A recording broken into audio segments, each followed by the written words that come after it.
بسم الله الرحمن الرحيم الحمد لله رب العالمين والصلاة والسلام على رسوله الأمين وعلى آله وصحبه أجمعين. السلام عليكم ورحمة الله وبركاته.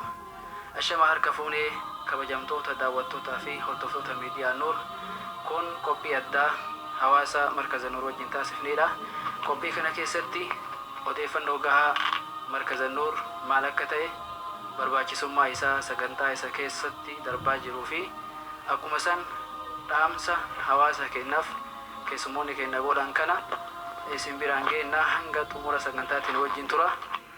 Sagantaa keenyatti achi ce'uun duratti namoonni hanga ammaatitti yuutuubii miidiyaa Nuur sabskiraayib godhatiin sabskiraayib godhadhaa, mallattoo jala isaa irratti gadi tuqa.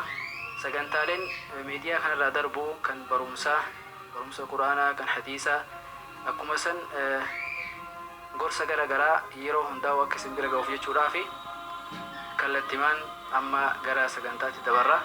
Isinirra jalqabaa mee markaza Nuur barbaachisummaan isaa maali?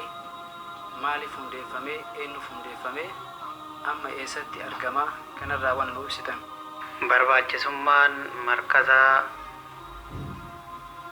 wanti inni irratti hundeeffamee sababni inni hundeeffameef sababa amantaa teennata islaamaa jajjabeessuu, wallaala keessaa wal baasuu, akkanti nuti as keessatti baratamu qur'aanni ijoollee daa'imman irraa kaasee hamma manguddootaatti as keessatti baratamaa.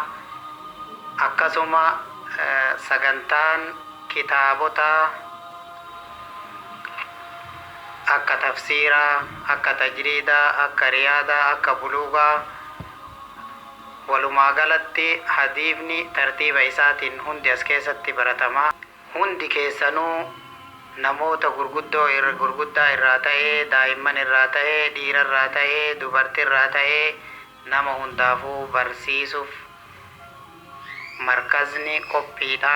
Hundeeffameef obboleeyyan keenya kan diqqaatiif kan guddaallee kan dubartiillee osoo hin jennetti nama kamiifuu kan muslima tahe kamiifuu carraa barumsaa banee jira. Kanaaf hundeeffame jechuutti ibsuu barbaada. Eessatti argama markaza Nuur kuni? Markaza Nuur yeroo ammaatitti naannoon inni itti argamu shaari'a hurriyyaa mutafarri Abduu Rifaa'ii kan jedhamu masjida Arafaatiin mataa gubbaa doora tokkeessotti hedduu galatu. Mee sagantaaleen markaza kana keessa jiru markaza Nuur maali wanni isin irraa nu ibsitan? Markaza Nuur barnoota ijoollee xixiqqoolee quraana barsiisaa aliifarraa jalqabee akkasuma qubee irraa jalqabee haga sagantaa qiraa'aatitti akkasuma muhaadaraa waliigalaa guyyaa Jumaa kamiyyuu muhaadaraa sheekolee garaagaraatiin geggeeffama. Akkasuma sagantaa 15 keessa halkanii sagantaa du'aayii guyyaa kamiisaa qaba. Akkasuma leenjiiwwan garaagaraa irratti illee leenjii akka kompiitaraatii fi akkasuma afaan ingiliffaatii fi sagantaa barnoota onlaayinii irratti illee ijoollee shamarraniitii fi bakka dalagaa jiranii fi akkasuma barnoota ijoollee dargaggootaatiifis onlaayinii irratti illee barsiisa. Waan akkanaa kanneen qaba.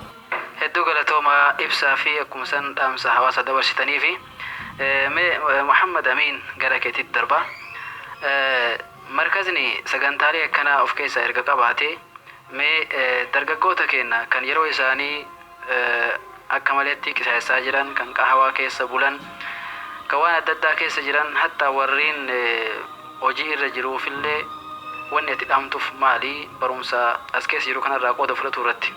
Kanaaf carraa argame kanatti fayyadamuudhaan obboleeyyan keenya obboleeyyan islaamaa hundi dhuftanii akka markaza kanatti hirmaattanii keerii barattanii waa barattanii asirraa carraa kanatti akka fayyadamtan jira. Kana hoo jedhu namni argitanii amantaa islaamaa tanarraa waa baratee argitanii waa harkaan qabne eessatti illee deemnan karri nu deemaa jirru asiin gara biyya biraatti waan ta'eef carraa biyya kanatti argatuu dhabuu dandeenya.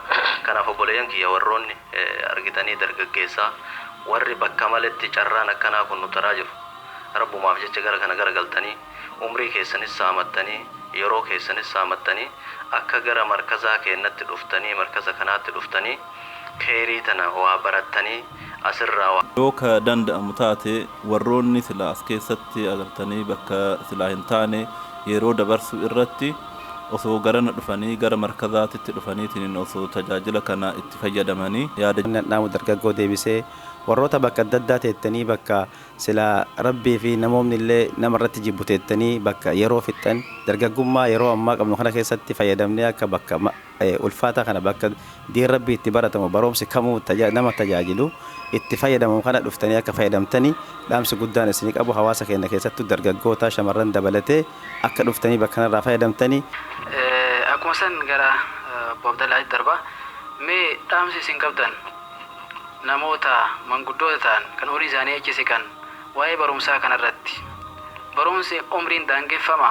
Barumsi umriin daangessu barumsi ammallee saalallee hin filatu barumsin inuma baratama barumsi garuu kattiin baratuu fi ittiin yaadu yoo abbaan ittiin hin baradha jedhe malee yoo abbaan ittiin qaanfatee nama guddaadha ammaan booda barumsaaf hin ta'u yoo jedhe dhugaadha hin baratanii garuu barumsi umriillee hin daangessu barumsi ammoo barumsa barbaachisaa taanse nuti warri kaayiroo jirru baay'inaan dargaggoota akkuma ustaazonni keenyasii jedhanii nuti waggaa baay'ee asitti lakkoofsiisaa turreerra baqataadha dhugaadha baqataan kaayiroo yeroo baay'ee itti haatuma oolla keessattuu warri dhiiraa kun dalagaa hin qabnu osoo gara markazni kun kan dhaabateef baqataadha ammallee markaza kana kan banatillee baqataadha malee nama biraa akka hin taane asitti isin hubachiisuu qaba baqataan kun namoonni keenya biyyarraa dhufee rakkoo biyyarraa baafteef biyya kana dhufee asitti maaliif barumsa dhabaa barumsa hanqinnaa waan qabnuu fi barumsa asitti haa dabarfatanii yeroo asitti haa fixanii jedhaniiti osoo hin taane asitti haa baratanii dargaggoonni keenya kan mana garagaraa mana aawaa mana shiishaa oolu maaliif as dhufee barumsa hin baranne barumsi umurii hin daangessu akkuma beekamu barumsi yeroo illee hin daangessu maaliif asitti hin baranne kan jedhuu fi warroonni markaza kana nu ijaarellee haa galatoomu kanaafi koottaa gara markaza koottaa haa karaanu barumsi umurii hin daangessu galatooma ulfaadha warri sagantaa kana nu affeertanillee isiniin jedha. Galatooma Muhammad mee dhaamsati qabdu barumsa irratti shabaaba keenyaa fi warreen shamarranii akkuma warri manguddoota illeef. Ani qabu barattoota fi dargaggoota fi ijoollee shamarraniitti illee waan ani jedhuu barbaadu. Markazni kun kan dhaabbatee fi isiniif dhaabbatee isin barsiisuu fi dargaggeessa fi dargaggeettiin biyya kana jirtanillee warroonni hojii qabdan silaa hojii qabdaniyyuu warroonni hojii hin qabne akka dhuftanii irraa fayyadamtan isiniin jechuu barbaada.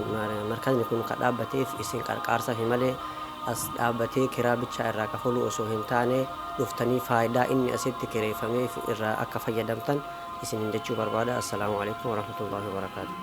Hedduu galatoome. Junti mee dhaamsati qabdu nama keenyaaf barumsa irratti markaza kanaaf.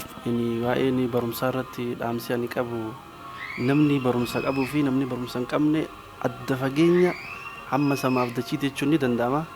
Namni barumsa qabuu fi barumsa hin qabne dukkanaa fi ifa jechuun ni danda'ama. Namni barumsa hin qabne akka nama halkan deemeeti akka nama gara qileetti deemeeti wanta akka hin beeku wanta akka hin jiran jechuudha.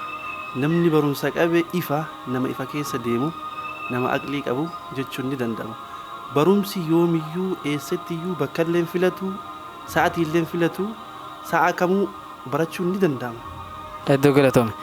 Mustafa mee shamarran bakka hojii jiran bakka adda addaa jiran kan markaza kana dhufuu hin dandeenye dhaamsati isaaniif dhaamtu maali barumsa irratti akkamitti akkasirraa barumsa fudhachuu danda'an? Duraan dursee shamarran mana madaamii waliin qabsoo irra jirtan baga gammaddan isiniin jechuu barbaada. Markazun Nuur baay'ee isiniif dadhabee isiniif xaaree warroonni mana madaam jiran akkamitti barumsa diin barachuu qaban waan jedhu halkanii guyyaa dhama'ee sagantaa yeroo hedduu irratti marii gaggeessee waa hunda qophii hunda xumuree warreen nama barataa illee ni jiranii inshaallah wannan isinii dhaamu sa'aa 24 keessaa isinuu sa'aa muraasa qabdanii sa'aatii sanitti barumsa bakka jirtanitti akka isin barattanitti garee Nuural Eenii qopheessee warroonni aliifarraa eegalanii qur'aana keessa fagaatan baay'ee jiranii warroonni akkuma keessanitti dalaganitti barataara waan ta'eef isinilleen isaanii gadii miti isinilleen namuma akka isaaniiti guruppii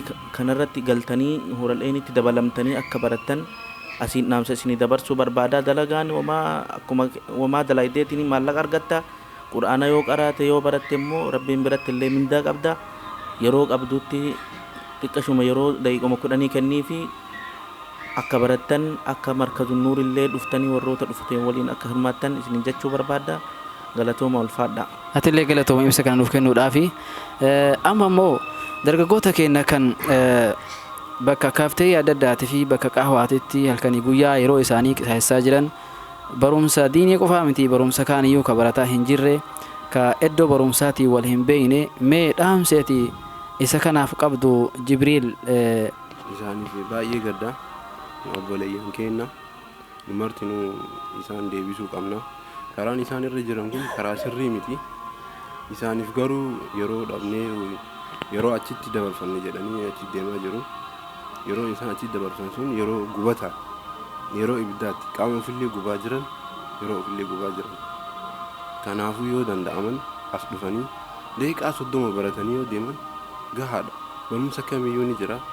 Barumsi ogummaa uffata hodhaa ni jira. Barumsa kompiitaraa ni jira. Barumsi idilee ni jira. Barumsi qur'aana ni jira. Waan hunduu waan jiruuf as dhufanii markaza nuur kanatti barnoota haa baratanii.